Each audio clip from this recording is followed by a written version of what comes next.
Hello అండి. మనం ప్రతిరోజు కూడా నిద్ర లేచినప్పుడు తెల్లవారుజామున బ్రాహ్మీ ముహూర్తంలో నిద్ర లేవటం అనేది చాలా మంచిది. ప్రతి ఒక్కళ్ళు పాటించవలసిన ముఖ్యమైన మంచి తెల్లవారుజామున బ్రాహ్మీ ముహూర్తంలో నిద్ర లేవటం అనేది చాలా మంచిది. ఇంకోటి మనం నిద్ర లేచిన వెంటనే మన రెండు అరచేతులు చూసుకొని కళ్ళకు అద్దుకొని దండం పెట్టుకోవాలి. తర్వాత భూదేవి తల్లికి మనం రెండు అరచేతులు కూడా ఇలాగా ఆనించి భూమి మీద ఇలా ఆనించి ఇలా భూమి మీద రెండు చేతులు ఆనించి మన రెండు చేతులు ఆనించి భూమి మీద ఆ తల్లికి దండం పెట్టుకోవాలి. అమ్మ కాపాడమ్మా అని దండం పెట్టుకోవాలి ఆ తల్లికి.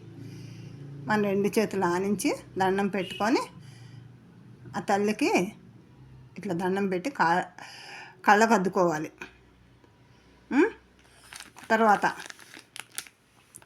మళ్ళీ కొంచెం సేపు కూర్చోవాలి.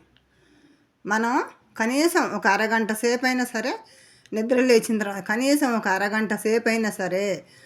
నిద్ర లేచిన తర్వాత అట్లా కూర్చోవాలి. అసలు కదలవద్దు.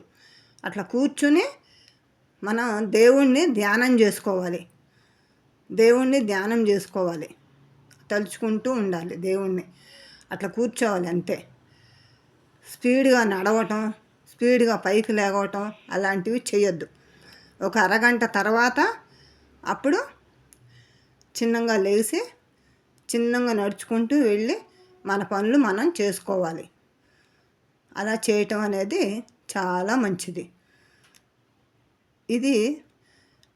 ఈ జాగ్రత్త అనేది ప్రతి ఒక్కళ్ళు పాటించడం చాలా మంచిది. ఎందుకు అరగంట సేపు కూర్చోవాలి అంటే మనం స్పీడ్గా నడవకూడదు, స్పీడ్గా లేవకూడదు. ఏమవుద్దంటే మన మనసు మనకు సహకరించిద్ది కానీ మన శరీరం అనేది మనకి సహకరించదు. నిద్ర లేచినమ్మటే కొంచెం సేపు ఆగాలి. మనం దబదబా నడుచుకుంటూ వెళ్తే మన పాదాలు బ్యాలెన్స్ అవ్వక కింద పడతాము. అది కింద పడితే ఇంకా చాలా ప్రమాదం అన్నమాట.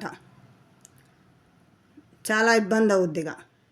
కాబట్టి చాలా జాగ్రత్తగా ఉండాలి. నిద్ర లేచిన తర్వాత ఒక అరగంట సేపు కూర్చుని అప్పుడు దేవుణ్ణి ధ్యానం చేసుకొని ఆ తర్వాత చిన్నగా లేచి వెళ్ళి మన పనులు మనం చేసుకోవాలి. ఈ టిప్పు నచ్చిన వాళ్ళు పాటించండి. నేనైతే ఇది పాటిస్తూనే ఉంటాను ప్రతిరోజు.